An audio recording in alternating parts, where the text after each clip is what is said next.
कर्म, चौथा पदार्थ, तीन पदार्थ विवेचन हो गया, द्रव्य, जाति और गुण। कर्म नामक चौथे पदार्थ पर विचार करते हैं। अविभू द्रव्य मात्रस्थम प्रत्यक्षम चलनात्मकम वियोग योगयोर मूलम कर्म कर्म विदो विदु। कर्मवेत्ता, कर्म को जानने वाले लोग कर्म को ऐसे समझते हैं, क्या कहते हैं कि वह चलनात्मकम कर्म, चलनात्मक है, क्रिया रूपा है। चलनात्मक ने क्रियात्मकम कर्म और अप्रत्यक्ष होता है। संयोग वियोग मूल, वियोग योग मैंने संयोग, संयोग और वियोग मैंने विभाग, इनका कारण है। संयोग विभाग असमय कारण उनके मत में, इनके मत में क्या है? अतादात्म्य कारण। और अविभू द्रव्य मात्रस्ताम, अविभू द्रव्यों में मात्र रहता है। अविभू द्रव्य कौन कौन है आपके पास? कौन कौन है अविभू द्रव्य इनके मत में? पृथ्वी, जल, तेज और वायु, ये चार। इनमें अविभू द्रव्यों में रहने वाला है यह कर्म। और वह दो प्रकार का है, लौकिक कर्म और वैदिक कर्म। वैदिक कर्म में अंतर्भाव हो गया धर्माधर्म, धर्माधर्म को लिया था ना, वैदिक कर्म में अंतर्भाव कर दिया उसको। कल एक पूरा हुआ है, द्रव्य कर्म गुण तीनों में ही शक्ति रूपेण अंतर्भाव हो जाता है धर्माधर्म। अदैव अलग से उसको मानने की जरूरत नहीं है। तो कर्म में भी अंतर्भाव हो गया का मतलब क्या? वैदिक कर्म एक अलग है और लौकिक कर्म अलग है। लौकिक कर्म फिर 5 प्रकार का है। तत्पुनर् उत्क्षेपण अवक्षेपण आकुंचन प्रसारण गमन भेदात पंचविधमेव। वह पुनः उत्क्षेपण, अवक्षेपण, आकुंचन, प्रसारण और गमन भेद से 5 प्रकार का है। उत्क्षेपण ऊर्ध्व दिशा की ओर जाना, ऊर्ध्व दिशा की ओर फेंका कोई वस्तु है, क्षेपण करने का नाम उत्क्षेपण है। अधोदेश की ओर क्षेपण करने का नाम अवक्षेपण है। स्व शरीर के सन्निकृष्ट, स्व शरीर सन्निकृष्ट की ओर अवयवों का जो है मेलन का नाम आकुंचन है। और स्व शरीर से दूर की तरफ फैलाना, उसका नाम प्रसारण है। और अन्य सर्वम गमनम, अन्य जितने भी क्रिया है, खाना पीना, घूमना फिरना, सोना, सारी क्रियाओं को गमन कोटि में ले लिया। ये भी केवल समझाने के लिए। अवक्षेपण भी उत्क्षेपण सब भी गमन है। शिष्य बुद्धि वैशिध्यार्थम पंचविधता मुनि ने कह दिया, मान लिया। यद्यपि वो गमनात्मक सर्वम कर्म और वो अनंत है, समझाने के लिए 5 में ले लिया है। अब शास्त्रार्थ करेंगे थोड़ा प्रभाकर से। प्रभाकर इसको प्रत्यक्ष नहीं मानते और आपने कहा अभिभू द्रव्य मात्रस्तम प्रत्यक्ष, वो तो अभिभू द्रव्य मात्रस्थ मानता है किंतु वो प्रत्यक्ष नहीं मानता, अनुमेयम कहता है। इसलिए उस पर विचार करना पड़ेगा। प्राभाकरादय कर्मणो नैनेन्द्रिय गम्यत्वम नानुमन्यन्ते, चक्षुरेन्द्रिय का विषयत्व न वो स्वीकार नहीं करते हैं। तदयुक्तम, उनका वह मत ठीक नहीं। तस्यापि घटाधिपत अनन्यथा सिद्धेन्द्रिय अन्वविद्रिय का विधानात् प्रत्यक्ष तो सिद्ध है। एक घट जैसा चक्षु खुला है, चक्षु संयुक्त है तो घट का प्रत्यक्ष होगा, और चक्षु संयुक्त नहीं हो तो घट का प्रत्यक्ष नहीं होगा। तद्वत कर्म भी है, चक्षु संयुक्त हो तो प्रत्यक्ष होता है, नहीं तो नहीं होता है। साक्षात संयुक्त संबंध नहीं है, संयुक्तता संबंध। संयुक्त संबंध किसके साथ होगा? द्रव्य के साथ, और द्रव्य में ताज संबंध से कर्म रहेगी। तो अपने आप इसलिए द्रव्यगत कर्म का प्रत्यक्ष, जैसे द्रव्य गुणों का जैसे प्रत्यक्ष करते हैं आप किस संबंध से? संयुक्त संबंध से। यहाँ पर भी चक्षु के द्वारा संयुक्त संबंध से कर्म का प्रत्यक्ष हो जाएगा। घटाधिपत अनन्यता सिद्ध इंद्रिय अन्वय, क्योंकि इंद्रियां कैसी हैं? अनन्यता सिद्ध, अन्यता सिद्ध नहीं है रासवादी के समान।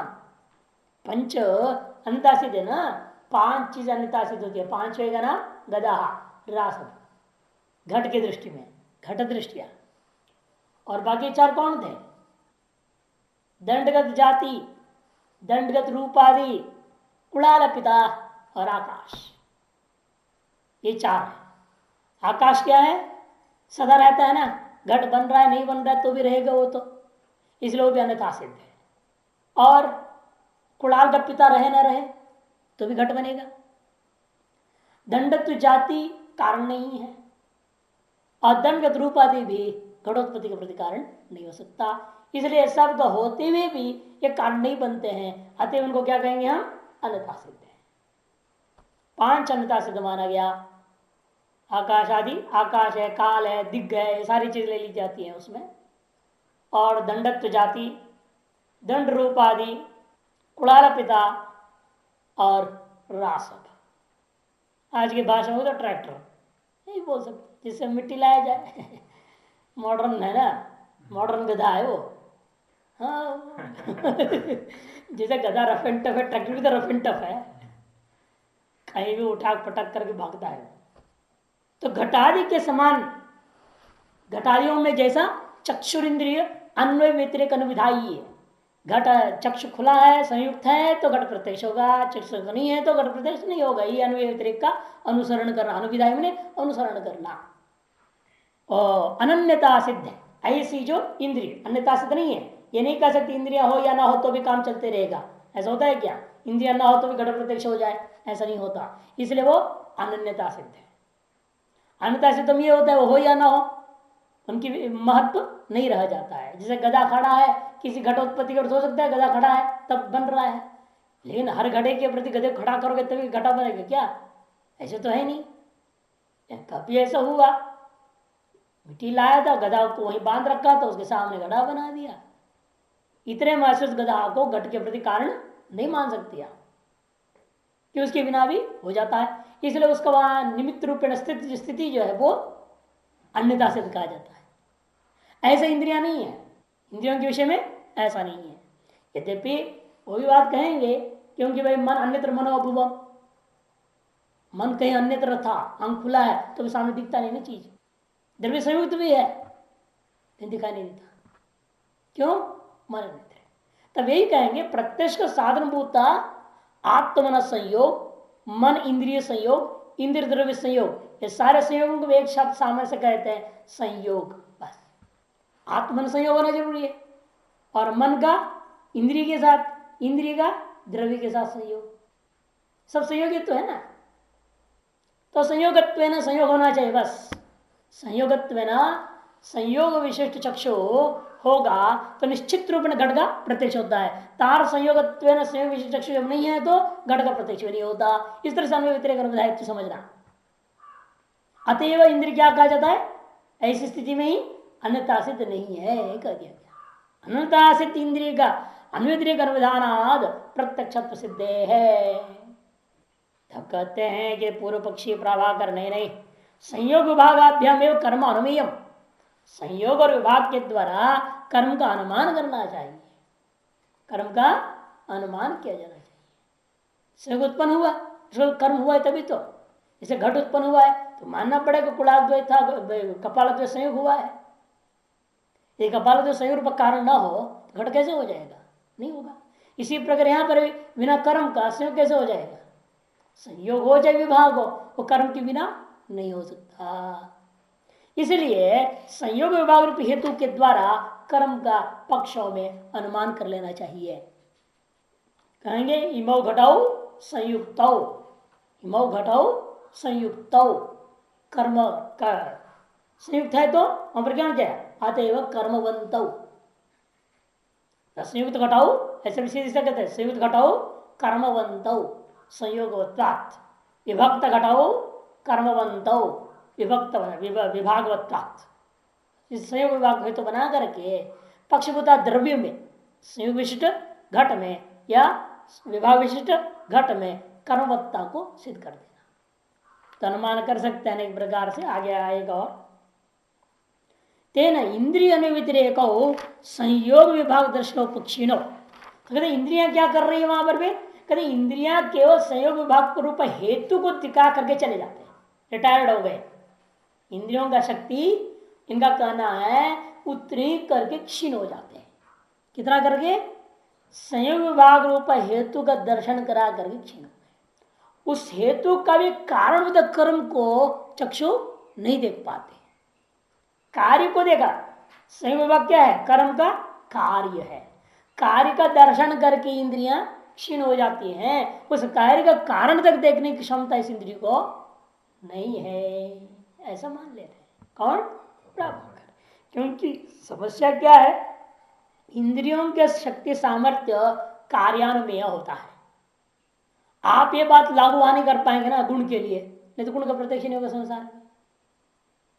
वहां क्या हो रहा है? चक्षु का संयोग हुआ द्रव्य के साथ, और द्रव्य का तो गुण का प्रत्यक्ष हुआ है ना। गुण का जाति का भी तो प्रत्यक्ष हो जाता है, संयुक्त तादाद उससे भी और गहराई में जाते हो कि नहीं जाते हो। उसी प्रकार से द्रव्य संयुक्त है, चक्षु का द्रव्य संयोग हुआ, और संयोग होने के बाद उस द्रव्य में रहने वाला संयोग को अपने देखा। दो घट के बीच में संयोग था, इस घट को भी एकदम संयोग को देखा। तो उस संयोग को जब देखा, उस संयोग कारण कर्म इसमें क्यों नहीं दिख रहा है आपको? तो कर्म भी उन्हीं घटों में है ना। कर्मों में घट जब तक कर्म विशिष्ट नहीं होता तब तक वहां संयोग हो नहीं सकता। दो घट पास मिलाए गए ना, जोड़े गए, तब तो हुआ संयोग। से घट में कर्म दिखाई दिए बिना केवल संयोग दिखाई देता बोल रहा है, और दिखाई दिया वो संयोग के आधार पर हम क्या करेंगे? घट में कर्म हुआ था अनुमान कर लेंगे। इस तरह विभाग हुआ है, दो घट दूर में है, तो उसको देखा आप रहो विभाग इन दोनों की चीज का मतलब कोई कर्म हुआ होगा जिसके उससे घट को इधर से इधर कर दिया गया है।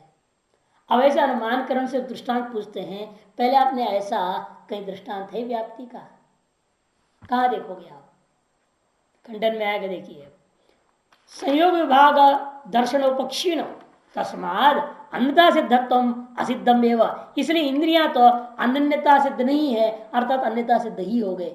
क्योंकि अन्यत्र कार्य कर हो, जैसा रासव क्या है, मिट्टी ला करके उसका सामर्थ्य क्षीण हो गया, घटोत्पत्ति में उसका कोई सामर्थ्य नहीं है। तब तो इंद्रियों को भी क्या है, संयोग और विभाग का दर्शन कराकर उनका सामर्थ्य क्षीण हो गया। अतः कर्म का दर्शन कराने या अनुभव कराने में उनका सामर्थ्य नहीं रह गया। अतएव रासव के समान ये जो इंद्रियां भी अन्यता सिद्ध ही हुए, अनन्यता सिद्ध असिद्ध हो गया। आपने क्या कहा था? अन्यता सिद्ध है, वह वही बात असिद्ध हो गई का मतलब क्या? अन्यता सिद्ध हो गया।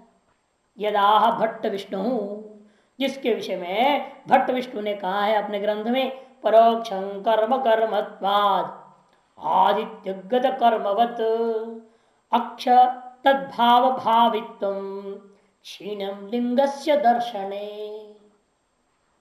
प्रभाकर के अनुयायी भट्ट विष्णु कहता है, ऐसे मैं अनुमान करूंगा कर्म कैसा है? परोक्षम। कर्म कैसा है? परोक्ष है, माने अनुमेय है, प्रत्यक्ष नहीं है। क्यों? हेतु क्या दिया? कर्मत्वात्। दृष्टांत क्या है? सूर्यगत कर्म के समान। कि सूर्य को आपने सुबह कहा देखा था, शाम को वही नहीं पश्चिम में देखा, इसका मतलब यहां से वहां चला गया। अनुमान कर लोगे, सुबह देखा तो यहां था, अब तो उधर चला गया, इसका मतलब जरूर इसमें क्रिया हुई है, कर्म हुआ है, गमन किया है, ऐसा अनुमान कर लिया जाता है देश का। उसी प्रकार यहां पर भी अनुमान कर लेना चाहिए इस कर्म को, कहते। और अक्ष के बारे में इंद्रिया तद्भाव भावित्वम क्षीणम लिंगस्य दर्शने, लिंग का दर्शन कराने में ही उस इंद्रियों की भाव से भावित जो लिंग दर्शन में क्षीण हो गया। अरे कर्म तक उसका पहुंच नहीं है, सामर्थ्य नहीं। तद्दम असारम, वही जो बात कर रहे हैं उसका सारहीन है, कोई तथ्य नहीं, फालतू बात है। कैसे? देखो, अप्रत्यक्ष अनंता सिद्ध इंद्रिय अन्वय व्यतिरेक का भाव प्रयुक्त व्याप्ति उपजीवित्वा। क्योंकि परोक्षत्व अप्रत्यक्ष माने जो आपका साध्य परोक्ष, उसका व्याप्ति जो बनेगा किसके साथ बनता है? आप किस चीज को परोक्ष कहते हो बताओ? किसका नाम परोक्ष है? जो जो अनन्यता सिद्ध इंद्रिय का अन्वय व्यतिरेक अनुविधायी नहीं है, वो परोक्ष होता है। ध्यान में आ गया ना? जो अनन्यता सिद्ध, अन्यता सिद्ध नहीं, अनन्यता सिद्ध तो क्या ना, अनन्यता सिद्धेन्द्रिय अन्वय व्यतिरेक का अभाव से प्रयुक्त व्याप्ति के आश्रित है आपका प्रत्यक्ष रूपा साध्य। यत्र यत्र अनन्यता सिद्धेन्द्रिय अन्वय व्यतिरेक अभावत्व तत्र परोक्षत्व होता है, और यत्र यत्र अनन्यता सिद्ध अन्वय व्यतिरेक अभावित्वम तत्र अपरोक्षत्व होता है। ये व्याप्ति वापस में है, इसलिए यत्र यत्र कर्मत्वम तत्र परोक्षत्व, ये व्याप्ति कहीं नहीं बन सकता। सूर्य में भी नहीं घटेगा, जो दृष्टांत हमने लिया बाद में खंडन करेंगे, क्षम क्रम से जाएंगे उसे खंडन में। पहले इतना ही कह दिया, उसका हेतु को गड़बड़ कर दिया पहले, कर्मत्व हेतु ठीक नहीं तुम्हारा,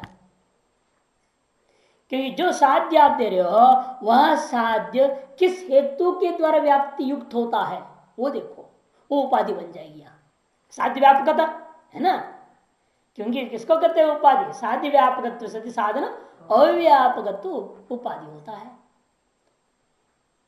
अब देखो यहां बनेगा उपाधि वो कि साध्य का व्यापक है, ये साध्य क्या है आपका परोक्षत्वम, यत्र यत्र तत्र आपका ये सारा क्या अन्यता सिद्धेन्द्रिय अन्वय व्यतिरेक अभावत्वम, ये मिल जाएगा आपको कहाँ, पर्वतनिष्ठवन्नी में।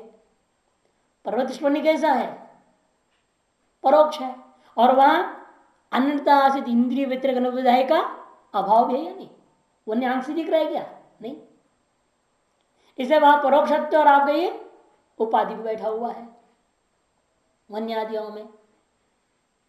और पक्ष रूपक कर्म ले लो, वहां आपके साधन का व्यापक हो जाएगा। वहां साधन क्या आपका कर्मत्व, कर्म में कर्म पक्ष है ना आपका, कर्म में क्या है कर्मत्व है, वहां पर अन्यता सिद्ध अन्वय व्यतिरेक अभाव का अभाव है कि हमारे अनुसार क्या है वो अन्यता सिद्ध इंद्रियों का अन्वय व्यतिरेक अनुविधाई है कर्मत्व, प्रत्यक्ष होता है ना हमारे मत में। इसीलिए हमारे दृष्टिकोण में पक्ष में क्या हो रहा है, साधन का अव्यापक हो गया और साध्य की व्यापकता वन्य आदि अन्वय स्थल में बन रहा है। अतएव तुम्हारे यहाँ हेतु कर्मत्व तो उपाधि दोष ग्रस्त हो गए। इतना ही नहीं, न च संयोग विभागयोरेव अन्यता सिद्धत्वात् तद अन्यता सिद्धत्वम असिद्धम इति न च वाच्यम्। यदि वो कहे संयोग विभागयोरेव अन्यता सिद्धत्व, इसलिए तद अन्यता सिद्धत्वम असिद्धम, इसलिए तद माने इंद्रियों में अन्यता सिद्ध असिद्ध है, ऐसा कहना ठीक नहीं है।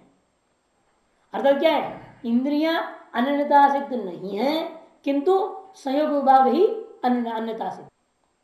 नीचे हिंदी वाले में न लिखने का, यहाँ हिंदी में दूसरा पंक्ति है ना, अन्वय व्यतिरेक गतार्थ हो जाता है तो वह अन्यता सिद्ध है, अनन्यता सिद्ध नहीं। जैसे कि भट्ट विष्णु ने अनुमान प्रयोग कर दो, वहां पर था वो मूल में है ना, तस्माद अन्यता सिद्धत्वम असिद्धम एवं यथा यदा भट्ट विष्णु, उसकी अन्वय जो हिंदी व्याख्या है उसमें अनन्यता सिद्ध नहीं ये होना चाहिए, एक नकार वहां नहीं है। संयोग विभाग को ही अन्यता सिद्ध मानना चाहिए, यदि कहता है वो संयोग विभाग को अन्यता सिद्ध मानना चाहिए, अतएव इंद्रियों में अन्यता सिद्धत्व असिद्ध है इति न च वाच्यम।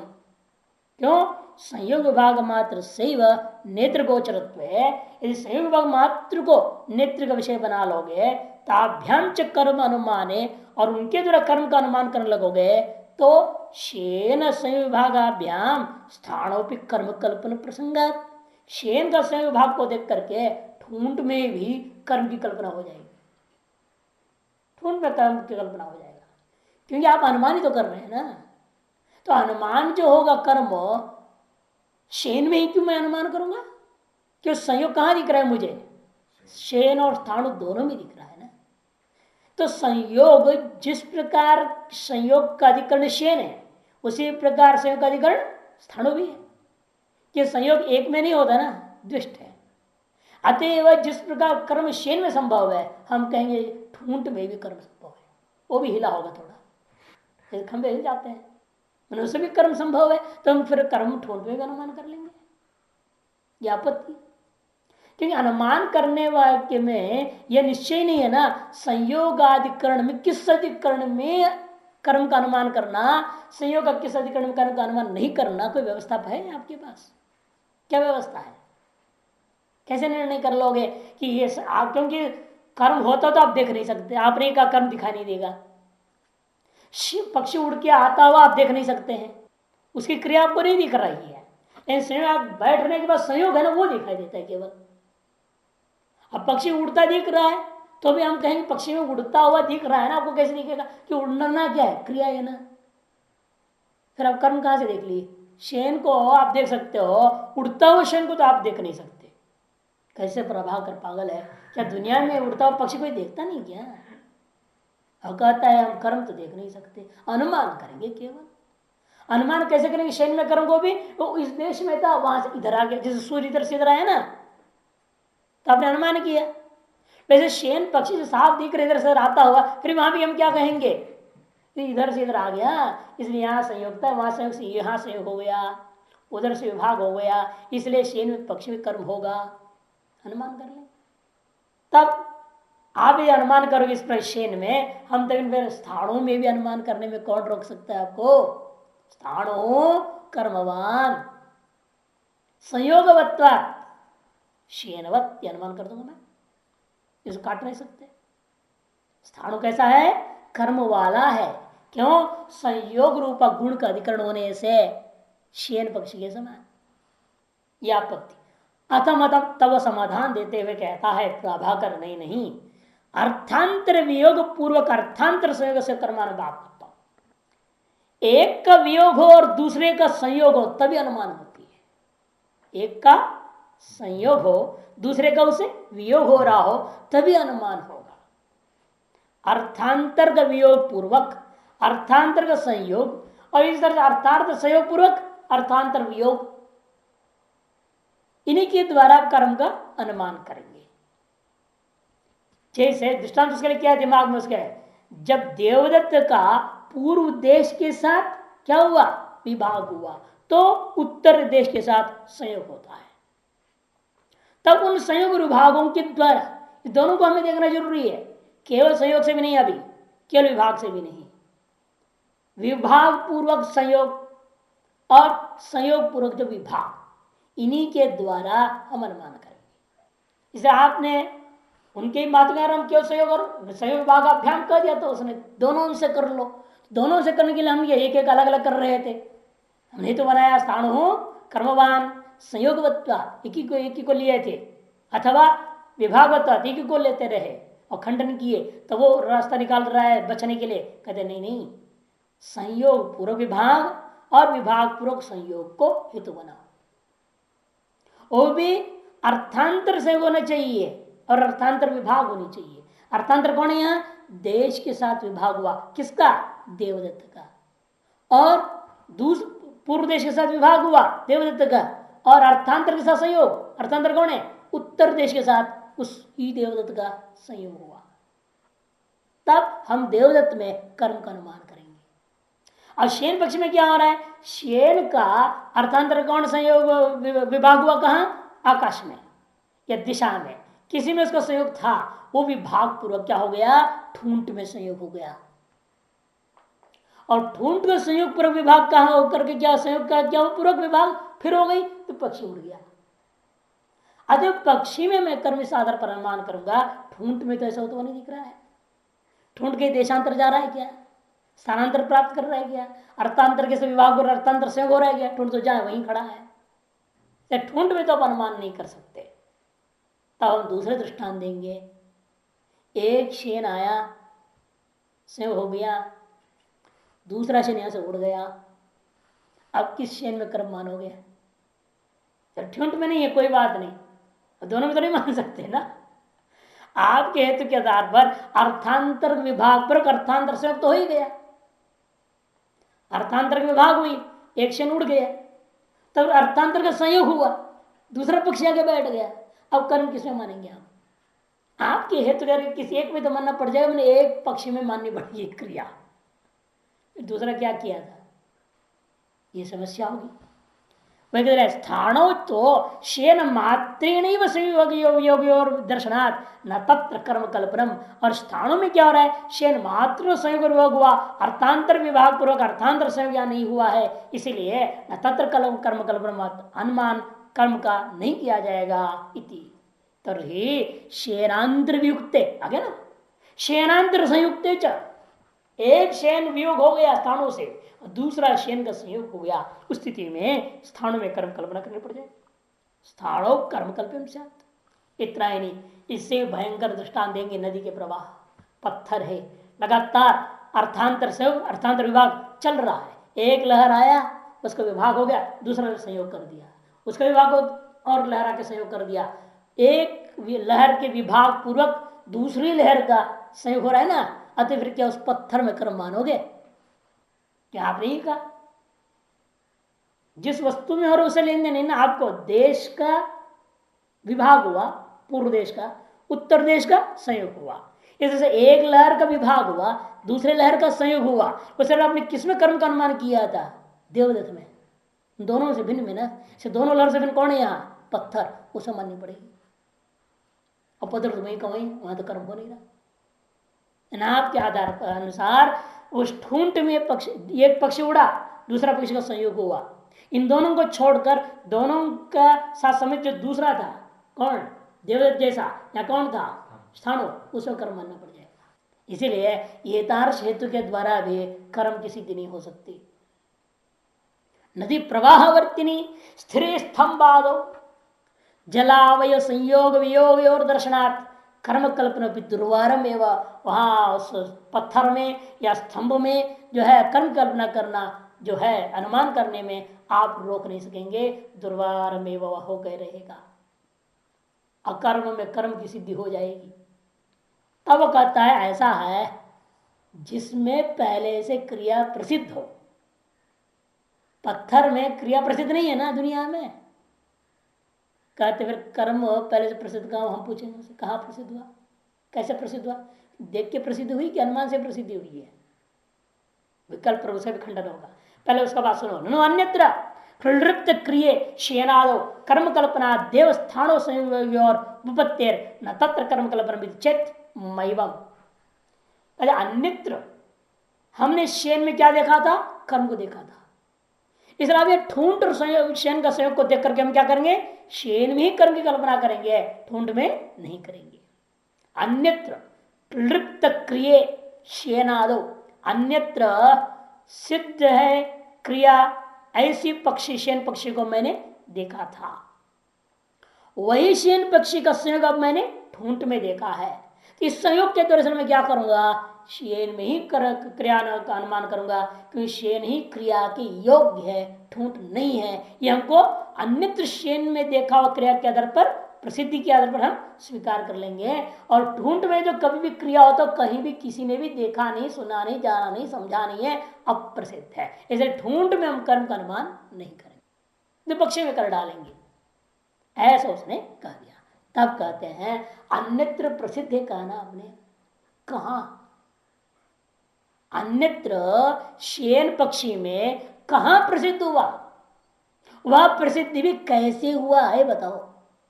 प्रत्यक्ष से प्रसिद्ध हुआ था क्या? यदि प्रत्यक्ष से आपने अन्यत्र शेन में कर्म को देख लिया तो फिर आपका स्व सिद्धांत था नहीं। आपने कहा कर्म का प्रत्यक्ष नहीं होता, और अब कह रहे हो अन्यत्र मैंने शेन पक्षी में कर्म को देख लिया, वह तो व्याघात दोष। वही अप्रत्यक्ष कर्मण शेन से अन्यत्र कुत्रापि क्लिप्त कृत अनुपत्ते है।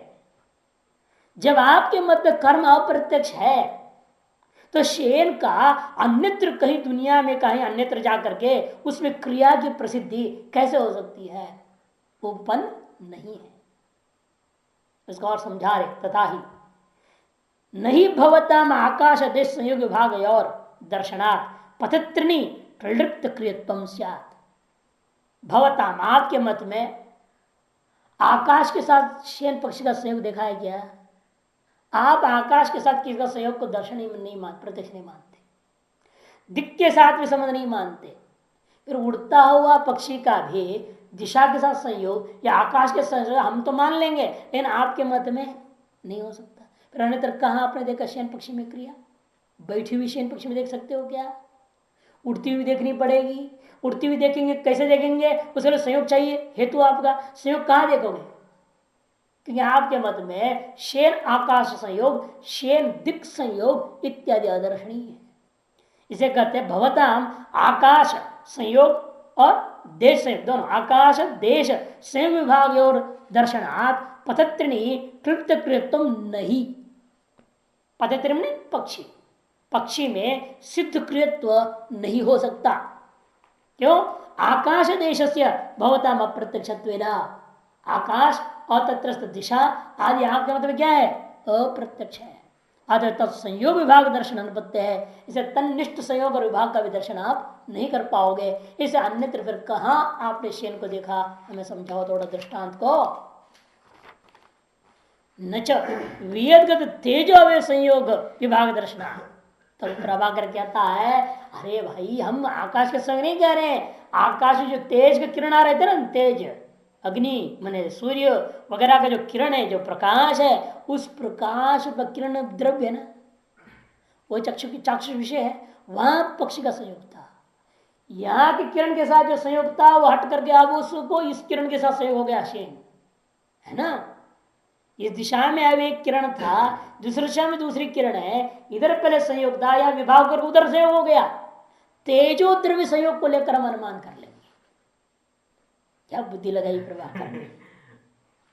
है बुद्धि उसकी, लेकिन थोड़ी टेढ़ी बुद्धि है। वियदगत तेजो अवयव संयोग विभाग दर्शनात् क्लृप्त क्रियत्वम स्यात्। वियदगत तेज अवयव का स्वयं विभाग को देखने से वहां पर हम शेन पक्षी का क्लृप्त क्रिया से प्रसिद्ध क्रिया मान लेंगे। यदि न, ये भी नहीं हो सकता। तत्रापि तेज अवय नाम एवं शेन अवयव सह संयोग वेगियोर दर्शनात् तेज अवयवेश एवं कर्म कल्प प्रसंगात्। वहां भी हम कहेंगे वो सूर्य का किरणों में ही क्रिया मान लूंगा, जरूरी के शेन में मानना, क्योंकि तेजो अवयवों के साथ में शेन के अवयवों के द्वारा संयोग और विभाग हुआ है। संयोग विभाग हम मानेंगे जिसमें इस किरण और इस किरण में संबंध आप बोल रहे हो। हम एक दिन नहीं, एक ही किरण इधर से इधर आया था, शेन नहीं आया। शेन के इधर से इधर जो आने के कारण पीछे किरण का संयोग मुख्य कारण है। किरण में ही क्रिया मान लो, तब क्या होगा? अथवा संयोग का आवश्यकता दोनों में क्रिया मान सकते हैं, क्योंकि उभयतर कर्मज भी होते हैं ना, दोनों तरफ क्रिया मान लो। किरण भी चल रहा है, शेन भी चल रहा है, संयोग हो रहा है लगातार। तो अतएव समस्या क्या होगी? केवल शेन में क्रिया की प्रसिद्धि नहीं हो पाएगी, तेजो में भी क्रिया का अनुमान हो सकेगा, फिर वहां भी क्रिया माननी पड़ेगी। अगर आपके दृष्टांत सिद्ध नहीं हो पाया, केवल शेन में क्रिया कहीं प्रसिद्ध नहीं। एवं सर्वत्र दर्शित में इसी प्रकार सर्वत्र उनके मत में हम दोष दिखा सकते हैं, जितने भी दृष्टांत देंगे।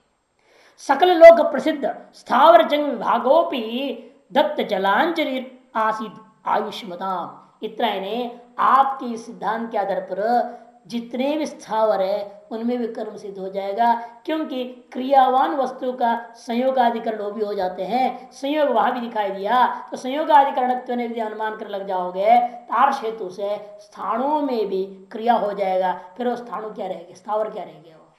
वो भी क्रियावान हो गए। भी जंगम, जंगम किसको होते? घूमने फिरने वाला। फिर स्थावर जंगम भेद जो है ना, भेद खत्म हो गया। सकल स्थावरों में भी कर्म मानना पड़ेगा, तो कर्म मान ले तो स्थावरत्व ही नष्ट हो गया। स्थावरत्व, स्थावर नाम बेकार हो गया उसका।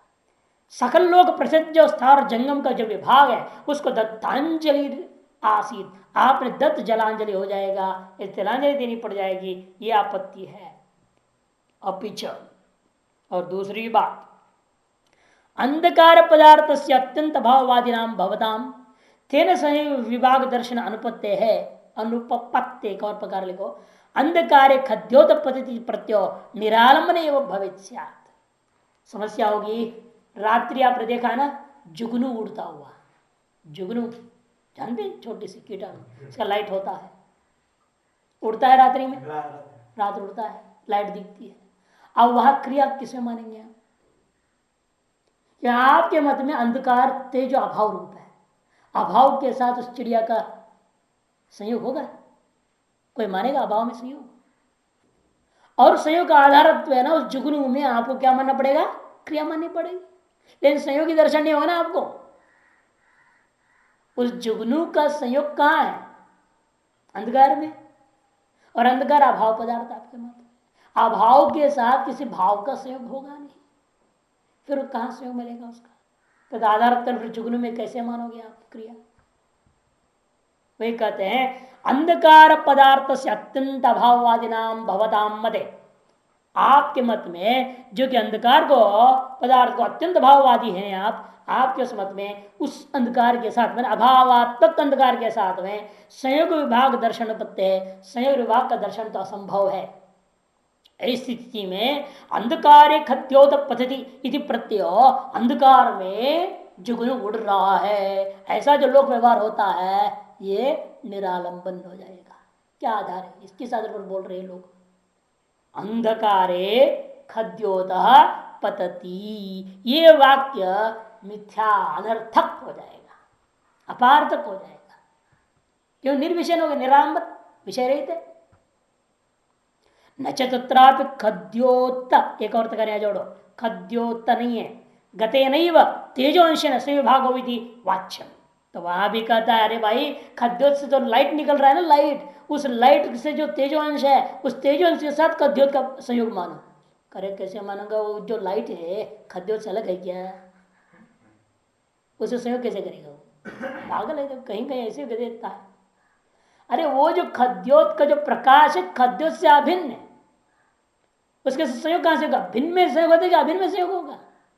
स्वाभाविक के संयोग कहां से हो जाएगा? इसे कहते हैं कि देखो होता क्या, वास्तव उसके पंख बंद होते हैं, पंख खुलते हैं।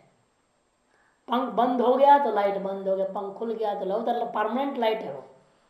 ऐसा अंदर जनरेटर लगा रखा है भगवान ने, परमानेंट लाइट जलते रहता है, जब तक वो जिंदा है तब तक लाइट जलते रहेगी, दिन हो रात हो, 24 घंटा लाइट देता है। कैसी बिजली है उसके अंदर? बताओ।